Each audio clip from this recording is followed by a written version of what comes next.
9ஆம் தேதியிலேருந்து 14ஆம் தேதி வரைக்கும் கிட்டத்தட்ட ஒரு பொங்கல் ஹாலிடேஸுங்கிறது பொதுவாக தமிழ்நாட்டில் ஒரு லாங் லீவ் வர்ற ஒரு ஹாலிடேஸ். விஜய் ரசிகர்கள் ஃபர்ஸ்ட் ஒரு 3 நாள் படத்தை பார்த்துருவாங்க. படம் என்ன இருந்தாலும் சரி, படத்தில் ரஜினி விஜய் போஸ்டர் மட்டும் இருந்தால் கூட படத்தை பார்த்து வந்துடுவாங்க. அது ரசிகர்களுடைய ஃபேன் பேஸ். அதுக்கு அடுத்து 14ஆம் தேதி வர்றப்ப இந்த காமன் ஆடியன்ஸ் பார்ப்பாங்க எந்த படம் நல்லா இருக்குன்னு.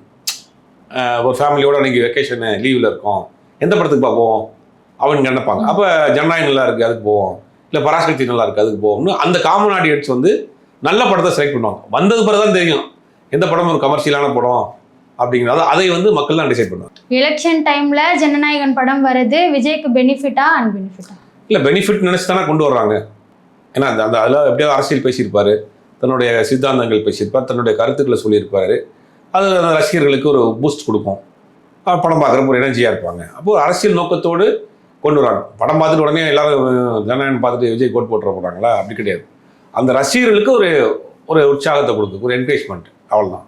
சார், அந்த பாட்டில் முன்னாடியே நிறைய வைரலாக போயிட்டு இருந்துச்சு, கரூர் இஷ்யூ தூக்கி பாட்டில் வச்சிருக்காங்க அப்படின்ற சார், அதுவும் கன்ஃபார்ம் ஆகிற மாதிரி பாட்டு ரிலீஸ் ஆயிடுச்சு. அதை எப்படி சார் பார்க்குறீங்க? இல்லை, அந்த ஒரு போஸ்டர் இருக்குது, ஒரு வேனில் அவர் நிற்கிற மாதிரியான ஒரு போஸ்ட். எனக்கு பார்க்குறப்போ அது வந்து எப்படின்னா, இதில் நமக்கு நெய்வேலியில் ஃபஸ்ட்டு நடந்துச்சு ஒரு இஷ்யூ.